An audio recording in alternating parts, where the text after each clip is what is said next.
Okay, next up in this episode of the podcast is again from the summer panel series ran by our fantastic members of our Graduate Student Committee, Evelyn Tan, Bo Yu, and Ivan Bonilla, who sorted and arranged all this to be live streamed on Twitch. I'm Dr. Brian McCauley here at the Media Management and Transformation Centre in Jönköping, the city of DreamHack, where our conference will be this November. So in this episode, they talk career transitions with Dr. Marta Borrueco from the Autonomous University of Barcelona, UAB, Jake Siractionslacks Dota 2 content creator and manager at Arkosh Gaming, and Stephanie Miss Harvey, or Miss Harvey, who we've had on the podcast before, who is the Director of Development at CounterLogic Gaming. So enjoy this fantastic work and discussion from our summer series.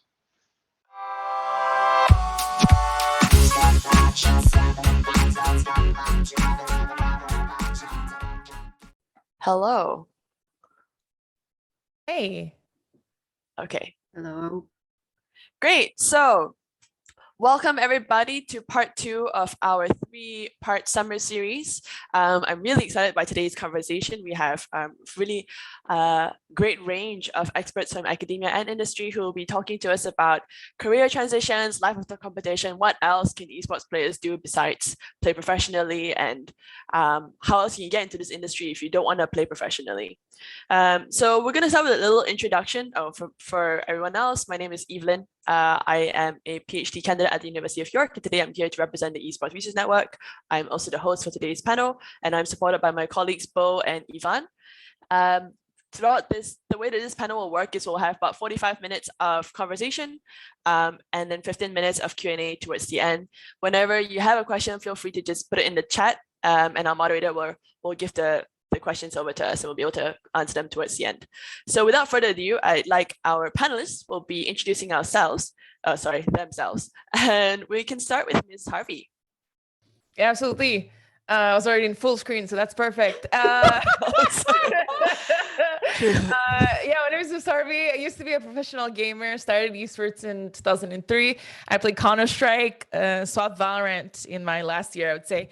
But I'm now a director of business dev at CounterLogic Gaming, an organization owned by the Madison Square Garden in the US, based in LA as well as in New York. And on the side, I do a lot of Miss Harvey things. So whether it's doing these kind of conferences or creating content or just raising awareness about what I like to call cyber citizenship, this is me. Great. Welcome, Ms. Harvey. We'll move on to Marta because she's on my right. Yeah, hello everyone. My name is Marta Borrueco, and I come from the Autonomous University of Barcelona. And actually, I have no particular story about the sports, since the only experience I have with video games is when I used to play FIFA when I was younger.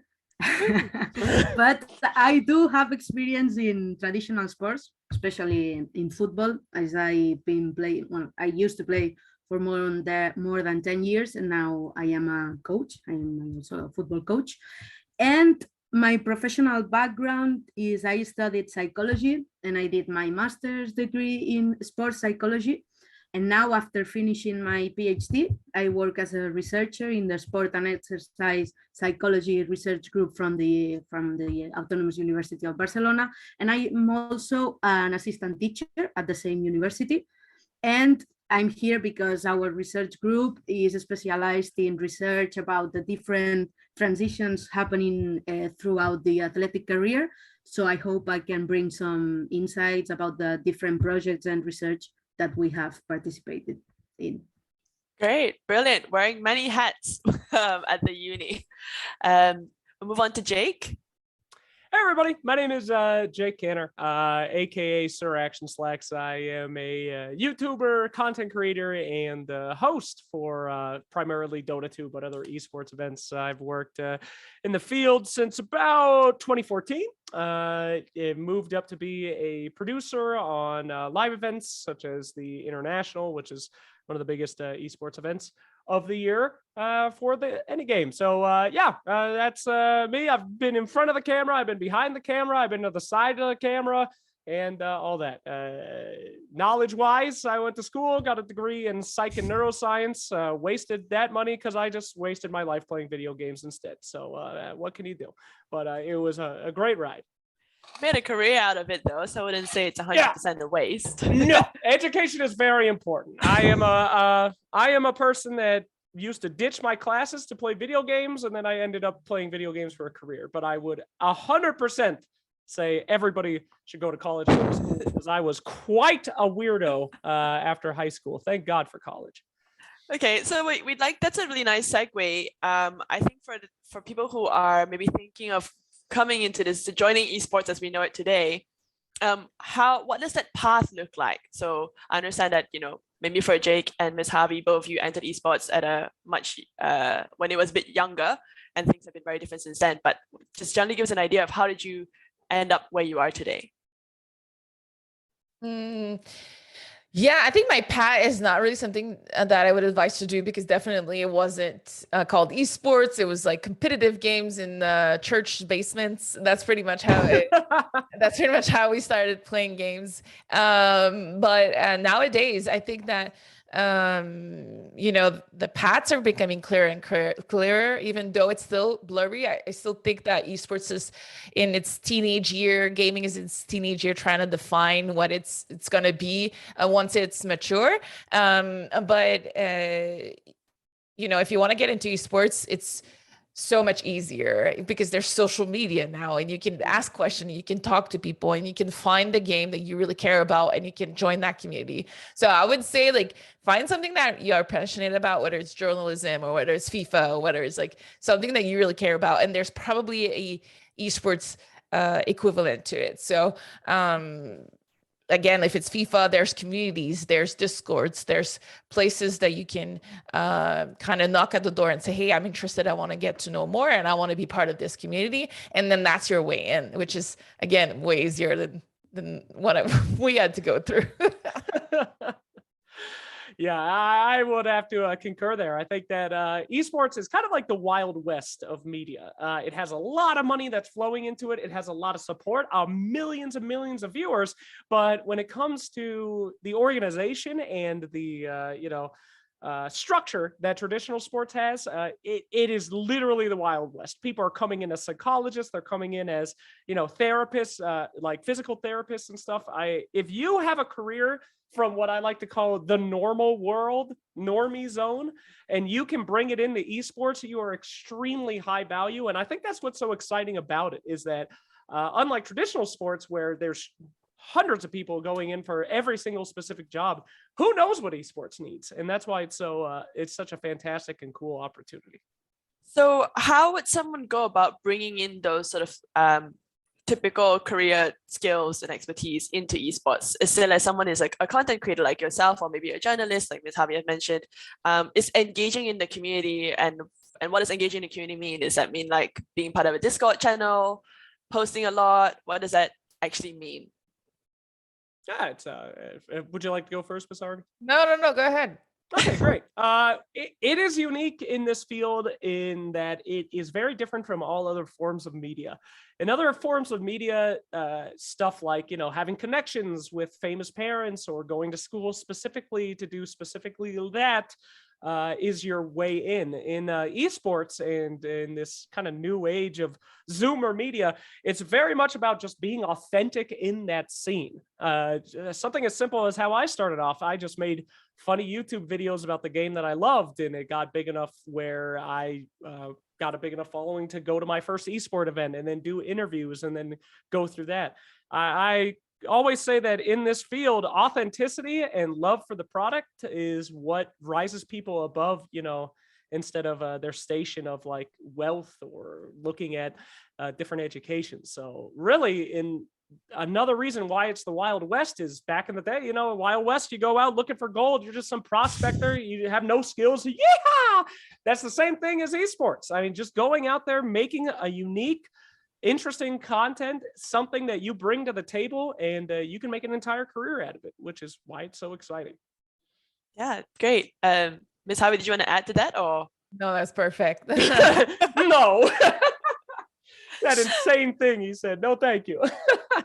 Okay, so perhaps like Marta can also weigh in here, but like what are the roles within esports that are maybe like not very well known? And from a traditional sports point of view, like what other roles are there that maybe don't quite exist within esports yet, but they're just sort of like normal in traditional sports? Anyone can take the floor here. Yeah, I didn't get your question, sorry. Sorry, so Like, can you, yeah. sorry, so what are some of the roles within esports that people maybe don't know so much about? And from a traditional sport perspective, are there certain roles that are normal, considered normal in traditional sports? Maybe having a sports psychologist is like super normal in traditional sports, but maybe now it's becoming more normal in esports. So are there roles like that in traditional sports are pretty normal, but in esports we're like not there yet? Yeah, I think that when you think about all the traditional sports context, I think that there's like a network of multidisciplinary people working together just to help the athlete, which normally is in the middle of all the environments. So I think that there's a lot of possibilities there. For instance, we have this specific role that maybe it's because the coach and the physiotherapist and the physical preparation, but for instance, we in our role from the sports psychology, we have these career assistant counselors or like these dual career support providers, which are focused especially on helping the player in this case to deal with everything that has to do with their life besides the sport, because sport or games or whatever is in the center, but there are a lot happening in the other life sphere. So I think that this specific role, helping, like for instance, combining sport with education or dealing with the different transitions in this case happening all at the same time, because okay, you are a junior player that want to become professional, but you are also maybe trying to get into university, so maybe you will need a specific support for that, because it's a challenging situation because everything is happening at the same time around the same age. So that's from our perspective like quite a unique role that I think it's not very well known, and not even in traditional sports, but that more and more it's getting popular, and I think that there's a gap over there that maybe it will interest someone. Yeah, I'd like to echo off that if I could. I think that you bring up a lot of fantastic points, and again, the joy of esports is finding a good niche that you fill outside of esports and then bringing that knowledge into this growing field. For an example, on sports psychology yourself, one of the only teams in professional Dota that has a sports psychologist is OG, and they used that training to make sure that they didn't tilt, they didn't get upset in high stress situations, learn how to deal with high pressure, and then also find out strategies for tilting their opponents. And that went to unbelievable success. OG is the only back-to-back winners of the international with, like, I think they got $40 million prize pool, $32 million prize pool back to back. And with the interviews that I've done with Seb and No Tail, they said that the sports psychologist was a huge part of what made them successful. And these are things that most teams don't think about. They don't think, maybe I should have a good diet. Maybe I should have mental strength just to play a video game. But these are things that normal sports have already figured out completely. So again, it's one of the reasons that this field is so fascinating. Yeah, and I also just want to bring up sort of like Ms. Harvey, your role is quite unique. So I think your official titles I found online is like Director of Development or Outreach or Franchise. It sounds like there's a lot of different things that you do. It sounds like a lot of work, actually. Would you want to tell us a little bit about sort of like, what you do? Yeah. So it's a custom role. I don't know if there's any other esports org that has someone like me, but it was pretty much Madison Square Garden and CLG wanted me to come back post-career as a professional to just do what I really cared about. And what I care about is making a difference in the space and in the world. And so we kind of created this role where I worked with all the allies, I call them, at CLG, and we try to make a difference for our community, but also our players. So we've been talking a lot about how important it is to get supports to win, which I think is crucial. Everything that you guys mentioned is so important, but I'm also here for the players to develop, for example, their soft skills, develop their culture, develop their opinions on things that really matter. So for example, throughout the last couple of years that I've been doing this role, we started partnering with different charities and different associations, for example, NAMI for mental health, or you can play for LGBTQ and plus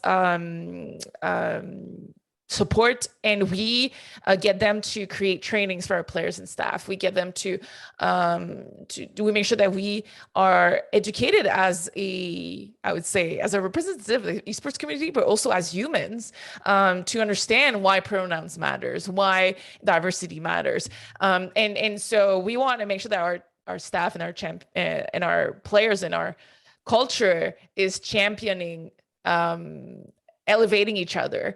And so this is one of the things that I'm doing, but I also work with the youth. We have junior CLG programs with the kids. We also launched like a whole broadcast and tournament division because we think our app, like you were mentioning, Jake, how the amateur system is like completely broken. It doesn't exist. So we launched a bunch of initiatives to like kind of hopefully bridge the gap between your you play the game to your first competitive tournament, and so we try to make these like really friendly competition, and so I'm creating these, we can call them business opportunities because then we put partners in that give us money to be able to execute that, but a lot of it we do out of our own pocket, our own money, and we start most of these initiatives because we care, and then we try to find a partner that wants to be on board with it. And so yeah, my role is pretty unique. It's pretty like, hey, I think we're missing out on educating our community on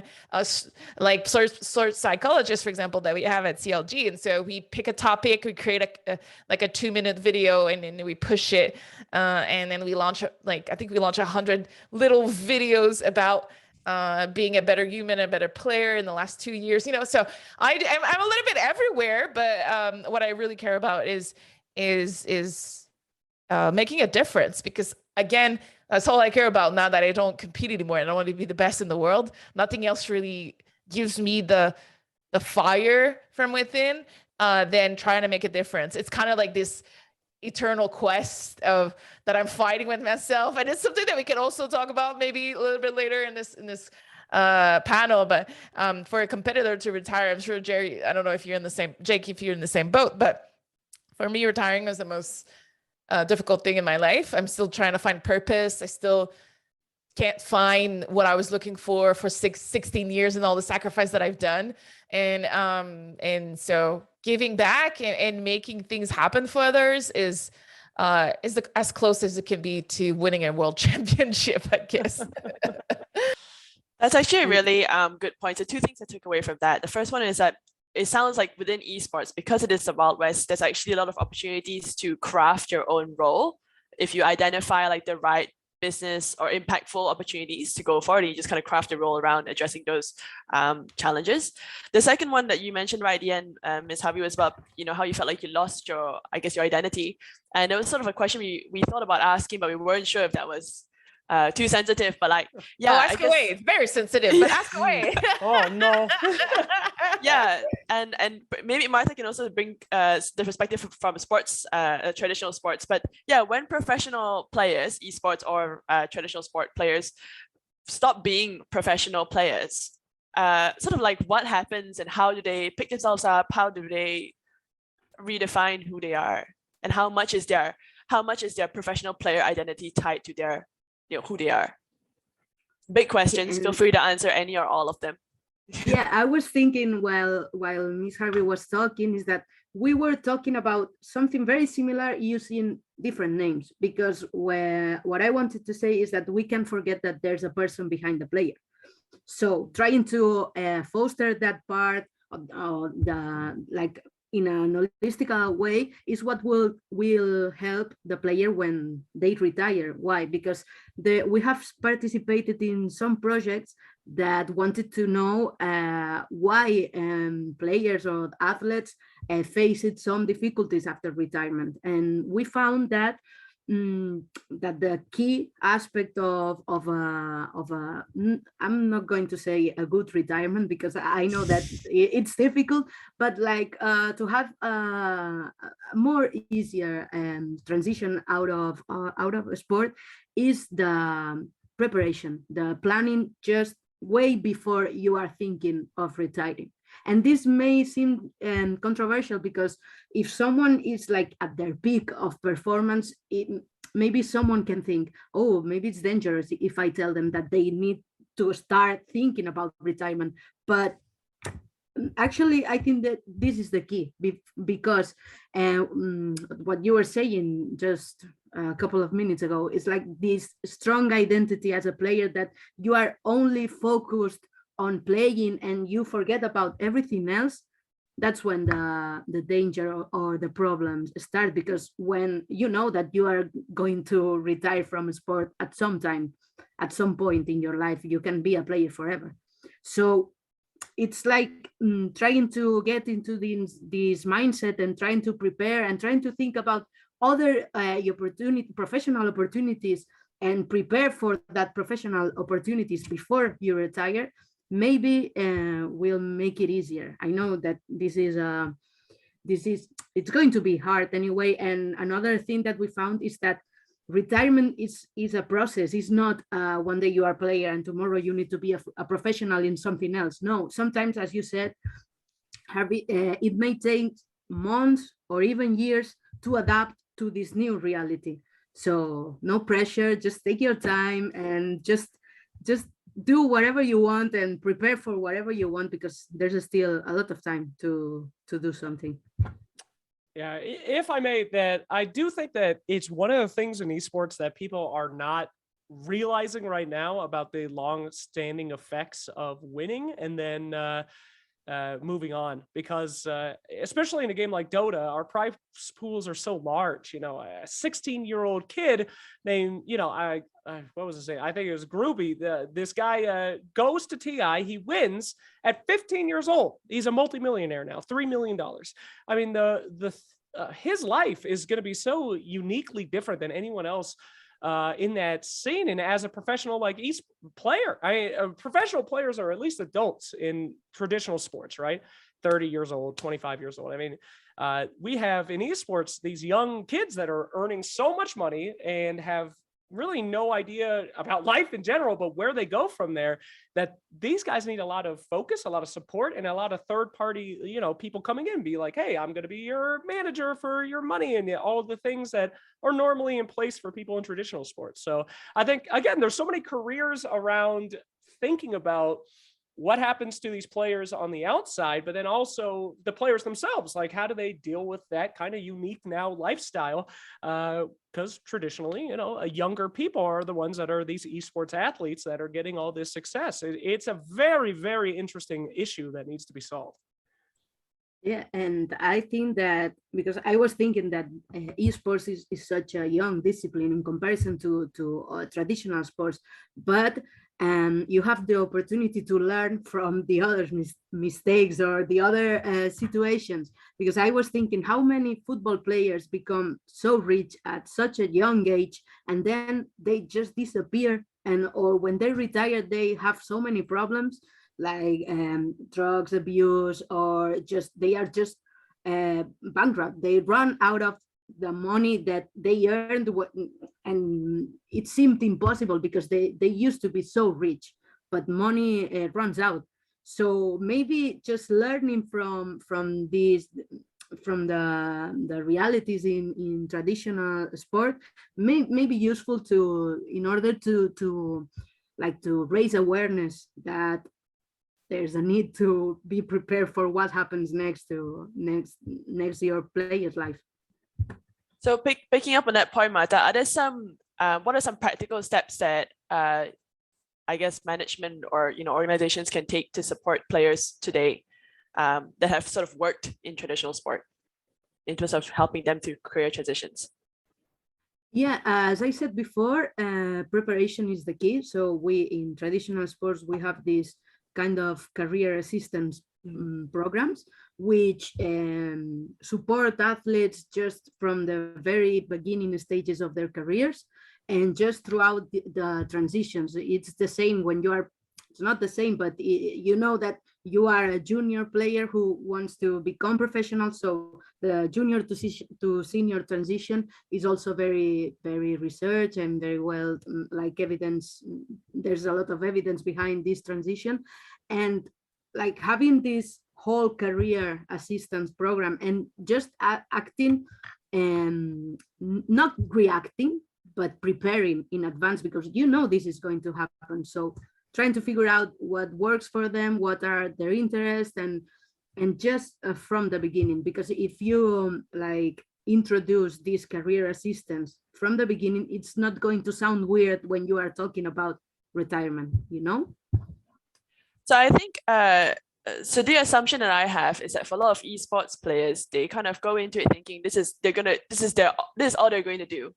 They're giving their all, this is it. And so they don't really think about what happens next. But maybe Ms. Harvey or Jake can hone in here. What, from your experiences looking at players now and also having transitioned into alternative careers yourselves, what kind of support do you think you could give players today?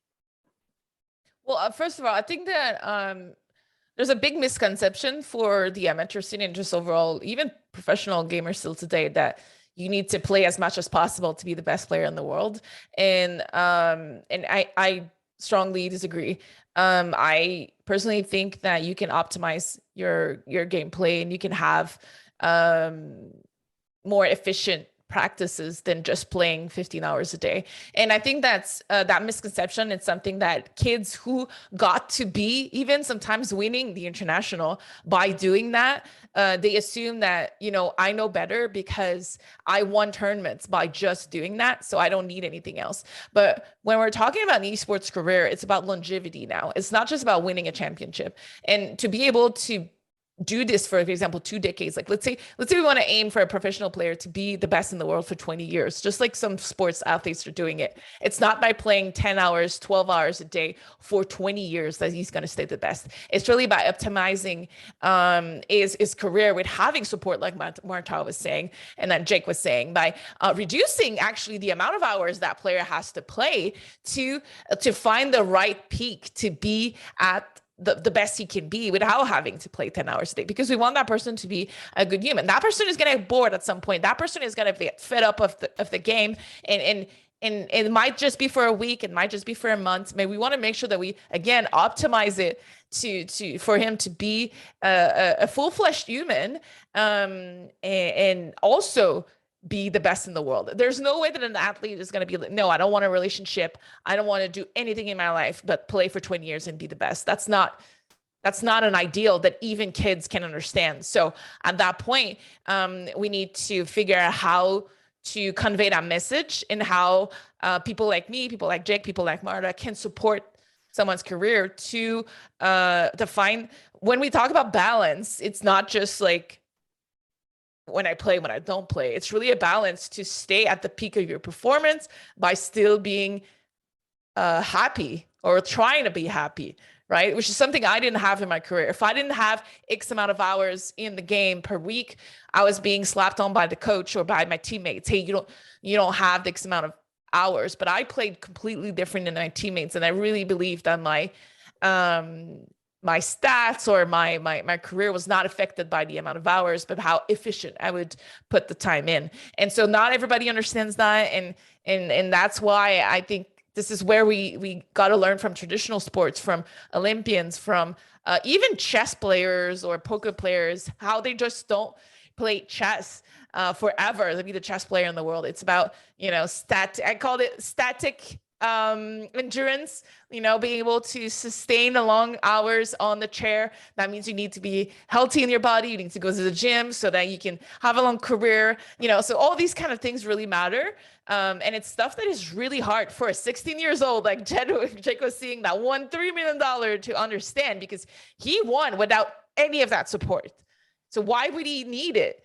At 18 or at 20, his body can endure it. He doesn't care. He can just game. So it's a misconception that we really need to tackle as a society, I would say, as an esports community, and make sure that we understand why playing 5 hours a day or 6 hours a day, but having really efficient practice is way better than playing 10 hours a day and just grinding in the dark again in your basement. Yes, as a basement gremlin myself, I can attest to this. And this is a common thing that does plague esports and kind of, the Twitch and YouTube entertainment scene in general. People just assume, you're like 12 years old. You're like, being a YouTuber, I just sit in front of my computer all day and I play for 18 hours a day. What a dream.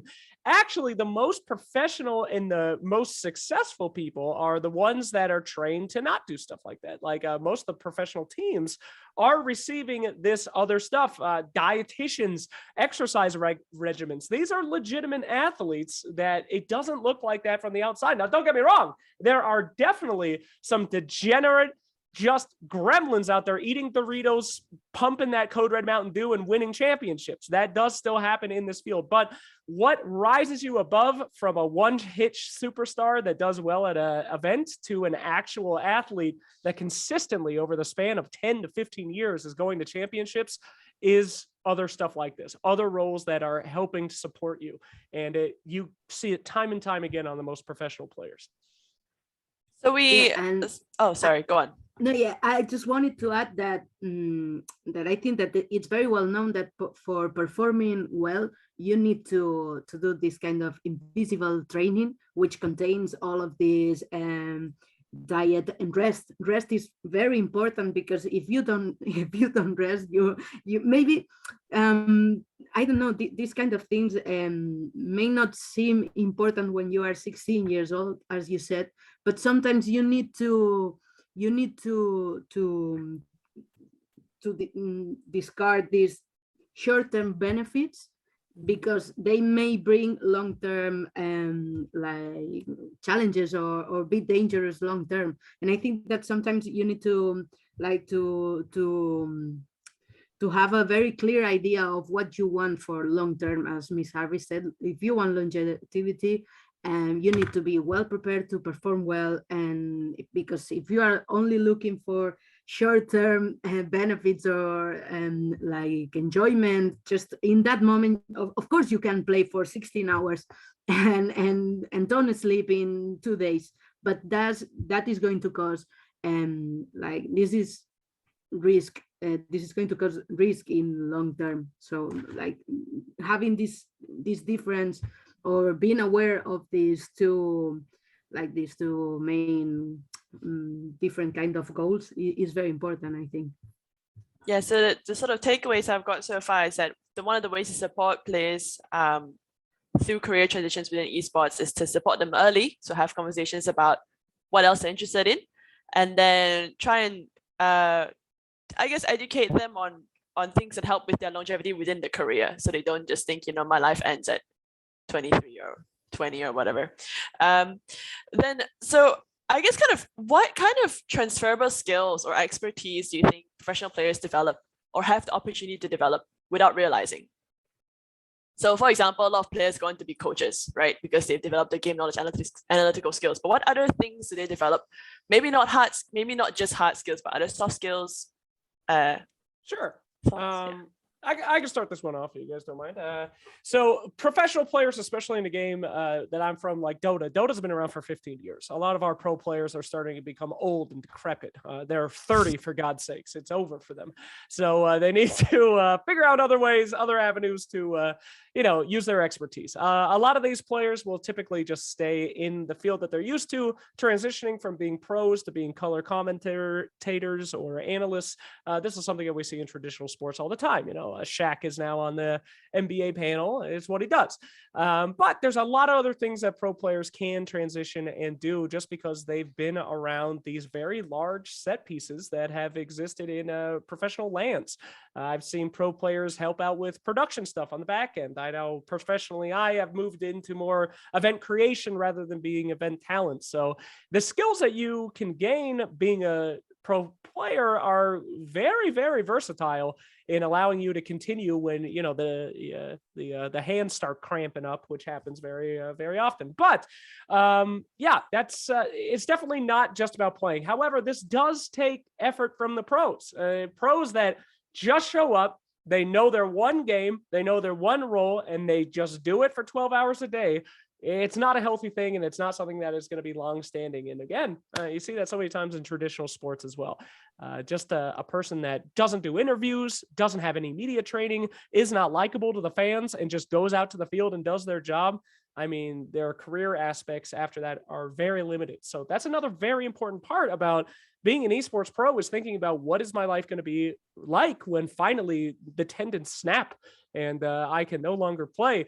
What do I do now? And being cognizant about that and having a support network around a player, enabling them to have that thought process, is absolutely essential for longevity on these guys. Yeah, and I think that one thing that is also important, I always say, if you're a company and you see like a gamer applying to your company, I always say hire gamers. We're extremely usually flexible. We're witty. A lot of us are very witty, for better or worse. But the multitasking is something that that is very strong for gamers, even if they're not professional. Like I assume, Jake, you have 15 windows open and you're just, while we're doing this conference, and you're just a little bit everywhere. How dare you? No, I don't. How dare you? Go ahead. But I kind of am. I have like multiple screens, and I'm like checking that everything is going well at the same time on my work stuff. But I think there's a lot of skill sets that you wouldn't think a gamer is really good about. But it's also learning and figuring out new programs, new technology and whatnot. Gamers are the freaking best because we learn in games all the time. And so when there's a new technology in something, like, we don't hesitate to jump in usually. So I always say that to traditional mainstream companies, like, hire gamers. You'll thank me later. Yeah, and also I think that there are some skills that are shared among all players or athletes also in traditional sports. And I would say that, for example, the ability to cope with stress, like some employees who are seeking for in a position with high stress demands. I think that a player or an athlete is perfectly capable of dealing with that. And also, I think that when you do sport, you have like this ability to be goal-oriented, to know what you want and go for it. And also, I think that that's a very interesting skill that it's developed within sport, but can also be useful for another career. When you finish playing. Okay, so there's actually, like, I wrote down so many notes and now I just realized I can't read all of them straight away. But it sounds like there's a lot more people maybe don't realize, or we don't make as much fuss about the other skills that players gain besides game knowledge and mechanical skills when they're playing. So there's a lot of front-facing, right? Marketing, branding, learning how to brand yourself. There's also about being flexible, being witty, and gamers know how to learn really well. That's kind of true, and being able to cope with stress. So there's so many things. And what would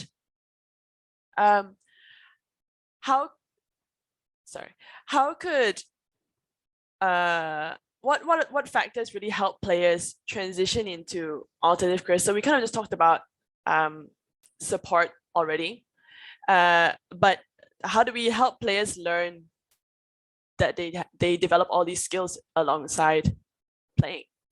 Like, what can we do to help them advocate on this? I want to start with this because I work for an org, and I I represented a lot of orgs in my career.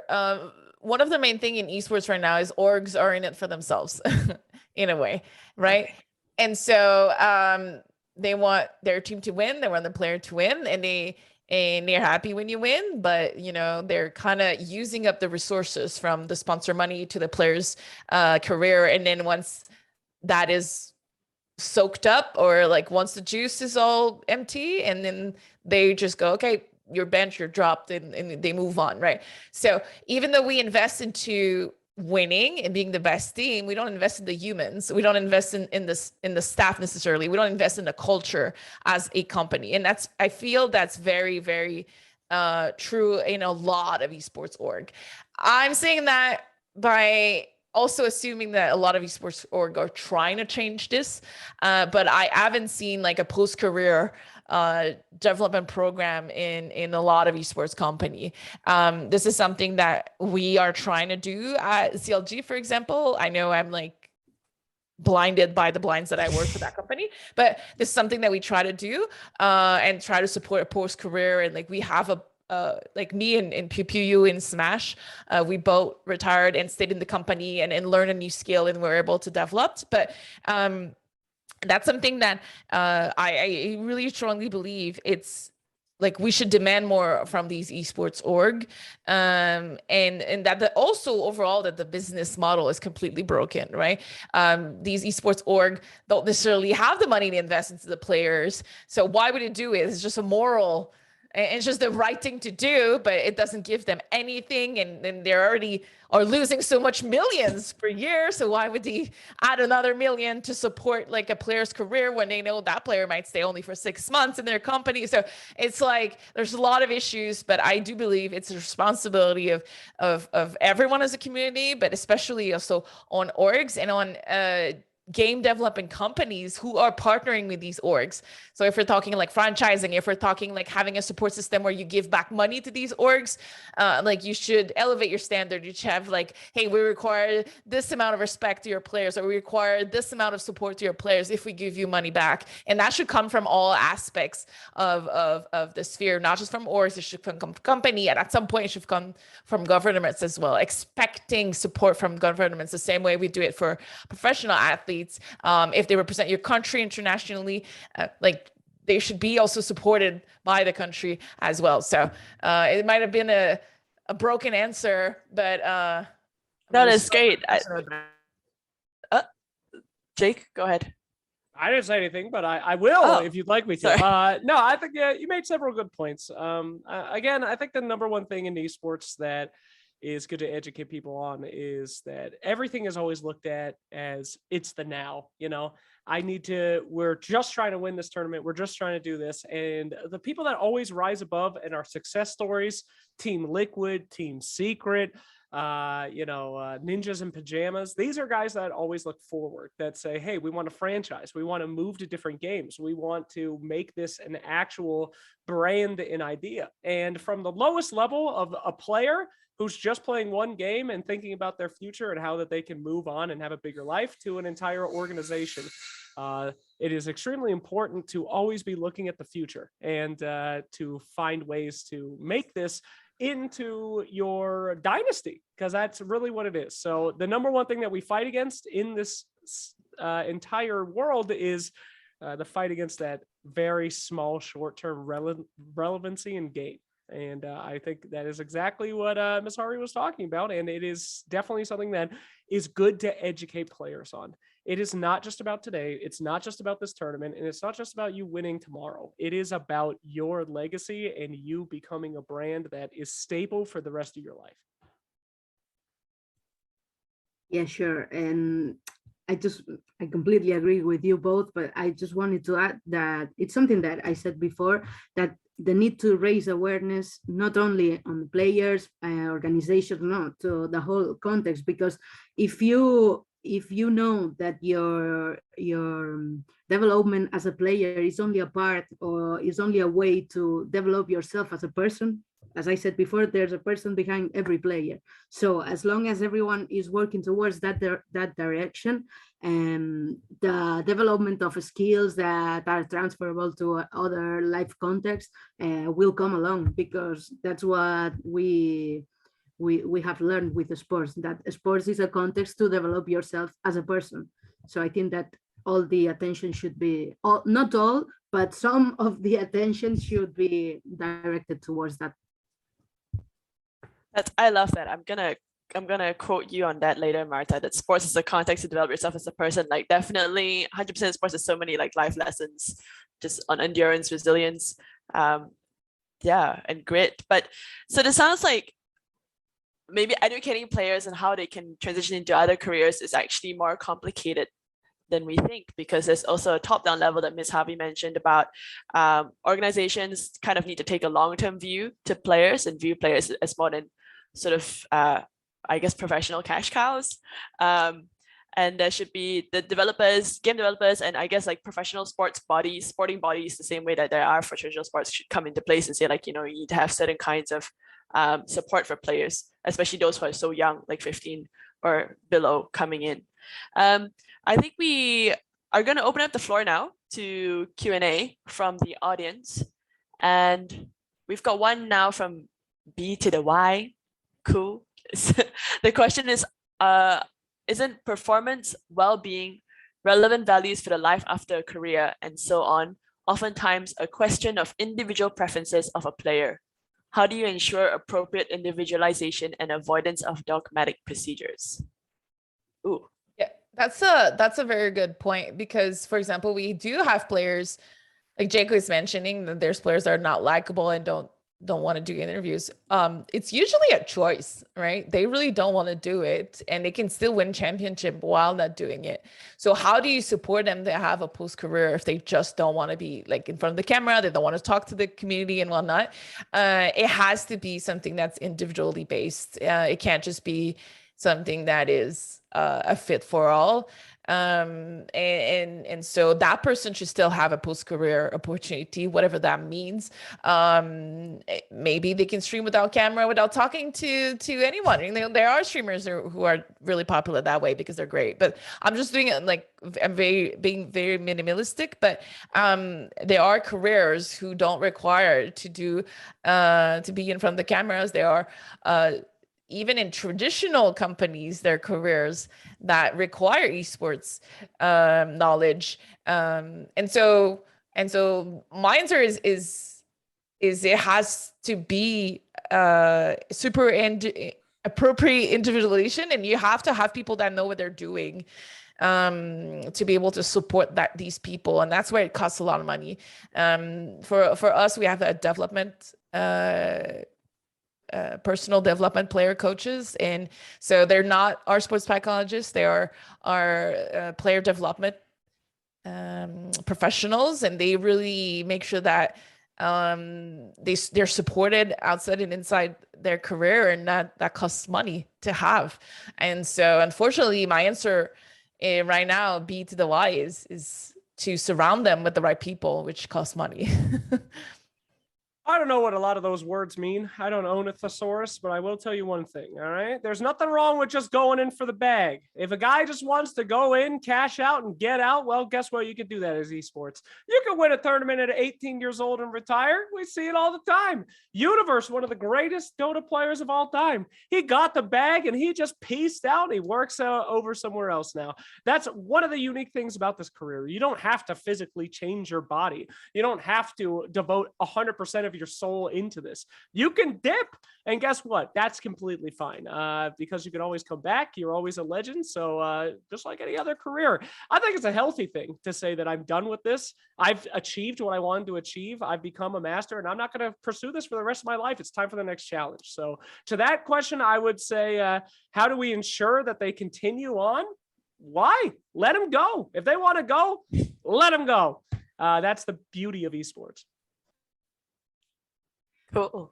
Yeah, and I think that our role example, my role as a sports psychologist would not be telling them this is the right thing to do or this is the wrong thing to do. It's just to provide the information and the resources and to provide the right information just so they can make their own choice. And maybe this choice, I as a professional, I won't like them or I won't agree with them. But if it's an informed choice and it's their choice, it's their life. So go on. So support players in what they want to do. Don't force them to stay in esports if they don't want to stay in esports. Cool. Unless you own them and they're making you a lot of money. No, I'm Then- just kidding. Don't do that. No, just kidding. Just kidding. Okay, we've got another one from Leiden Melkart. What can amateur or semi-professional organizations do to help players in improving their career and also support them in case they don't arrive to professionals? So I think this is from the standpoint of an organization that's not very big or I guess doesn't have much financial or support. Yeah. I think sports is a very great example of that. We send our kids to any sports camp or sport, like to play in sports teams and whatnot, and we don't expect them to be professional players when they come out of it, but we know they will get a lot from it. And so for me, that question, it can be answered by supporting them as people. Like Marta was saying, there's a human behind it. So knowing that you do the best that you can to have a great amateur organization or great amateur tournament or is already doing more than what most people are doing. And at the moment, that's already huge. So making sure that player is being listened to, that player has the right support, that player has someone event, that player has is able to learn how to communicate properly, how to juggle school and their practices, how to schedule things. We can't even assume that a player is able to juggle school and being on a professional team. So just making sure that you're there for that person and not assuming they need to become pro, but assuming that they're in their journey and their path right now, this is what they chose to be, and supporting them even if they're never going to become pro, but treat their career as if they are. And that's, I think, already huge. So that's my first dab at this question. Yeah, and I think, I don't know about esports, but for example, in football, less than 10% of talented young elite players who are already in talent development environments, who are already playing in elite academies, less than 10% of those players will become professional. So the question should be, how do we support them in case they become professional? Because the normal is never to reach that point.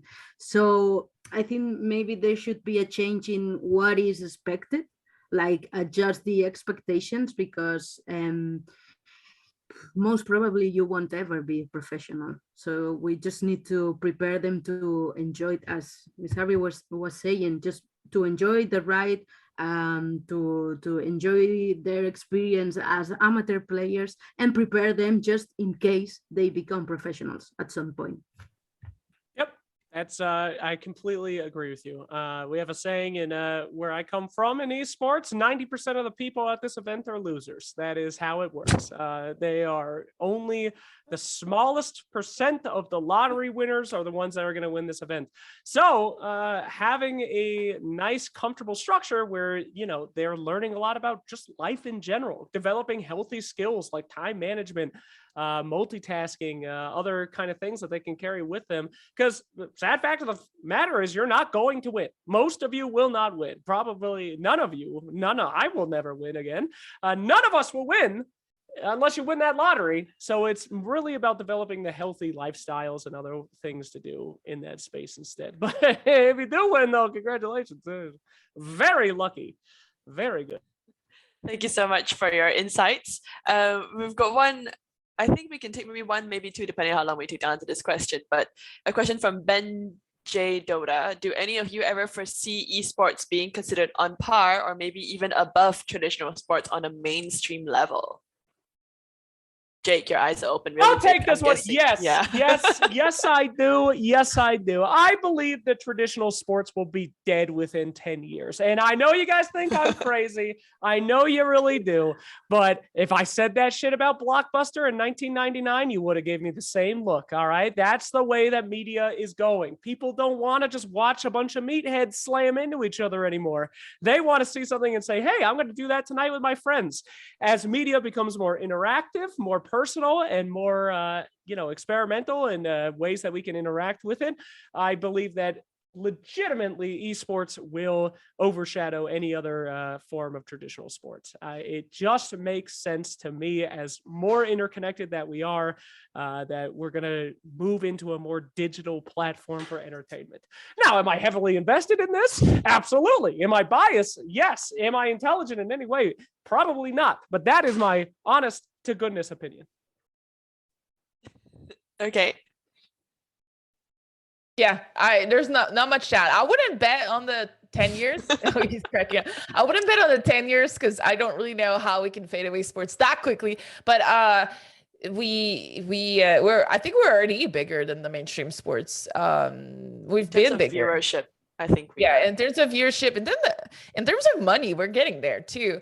If you take a look at like the Dota earnings versus like some traditional sports earning, we're right there as well. And as far as how much money companies make, if you take a look at Raya, if you take a look at all these big esports company, they make a lot of money. So we're pretty much there already.